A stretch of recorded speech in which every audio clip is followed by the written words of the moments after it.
ओम गंग गणपते नमो नमः। श्रीमद् वाल्मीकि रामायण किष्किंधा कांड 7वां सर्ग। संपत्ति की आत्मकथा। गिरिराज संपत्ति अपने भाई को जलांजलि देकर जब स्नान कर चुके, तब इस रमणीय पर्वत पर वे समस्त बानर युद्धपति उनके चारों ओर से घेर कर बैठ गए। उन समस्त बानों से घिरे हुए अंगद उनके पास बैठे थे। संपत्ति ने सबके हृदय में अपनी ओर से विश्वास पैदा किया। वे हर्षोत्फुल्ल होकर फिर से इस प्रकार कहने लगे। सब बानर एकाग्रचित होकर मौन होकर मेरी बात सुनो। मैं मिथिलेश कुमारी को जिस प्रकार जानता हूँ, वह सारा प्रसंग ठीक ठाक बता रहा हूँ। निष्पाप अंगद, प्राचीन काल में मैं सूर्य की किरणों से झुलसकर इस विंध्य पर्वत के शिखर पर गिरा। उसी समय मेरे सारे अंग सूर्य के प्रचंड ताप से संतप्त हो रहे थे। 6 रातें बीतने पर जब मुझे होश हुआ, तो मैं बेवश और बेहोश होकर संपूर्ण दिशाओं को देखने लगा। तब सहसा किसी भी वस्तु को मैं पहचान नहीं सका। तदंतर धीरे धीरे समुद्र, पर्वत, समस्त नदी, सरोवर, वन और यहाँ के विभिन्न प्रदेशों पर दृष्टि डाली। तब मेरी स्मरण शक्ति लौकी। तब मैंने निश्चय किया कि दक्षिण समुद्र के तट पर विंध्य पर्वत है, जो हर्षोत्फुल्ल विहंगों के समुदाय में व्याप्त है। यहाँ बहुत सी कंदराएं, गुफाएं और शिखर हैं। पूर्व काल में यहाँ एक पवित्र आश्रम था, जिसका देवता भी बड़ा सम्मान करते थे। उस आश्रम में निशाकर चंद्रमा नाम वाले एक ऋषि रहते थे, जो बड़े ही उग्र तपस्वी थे। वे धर्मज्ञ निशाकर मुनिवर अब स्वर्गवासी हो चुके हैं। उस महर्षि के बिना इस पर्वत पर रहते हुए मेरे 8,000 वर्ष बीत गए।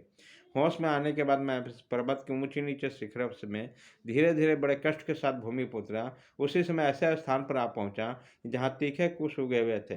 फिर वहाँ भी कष्ट सहन करते हुए आगे बढ़ा। मैं उन महर्षि का दर्शन करना चाहता हूँ, इसलिए अत्यंत कष्ट उठाकर वहाँ गया। इसके पहले मैं और जटायु दोनों कई बार उनसे मिल चुके हैं। उनके आश्रम के समीप सदा सुगंधित वायु चलती है। वहाँ का कोई भी वृक्ष फल अथवा फूल रहित नहीं दिखा जाता।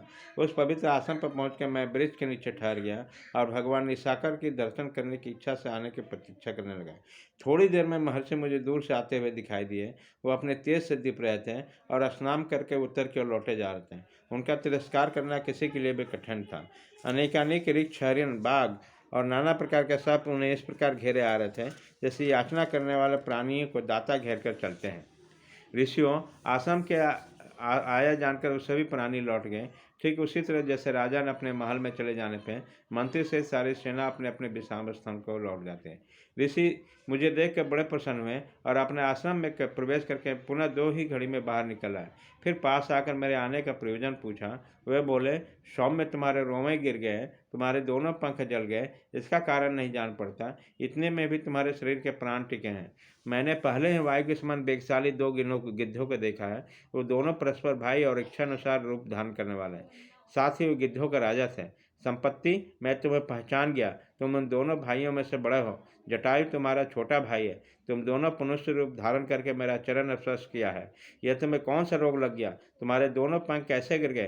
किसी ने दंड तो नहीं दी? मैं जो कुछ पूछता हूँ तुम सब स्पष्ट रूप से कहो। इस प्रकार श्री वाल्मीकि निर्मित आर्ष रामायण के स्कंधा कांड में 60वां सर्ग पूरा हुआ।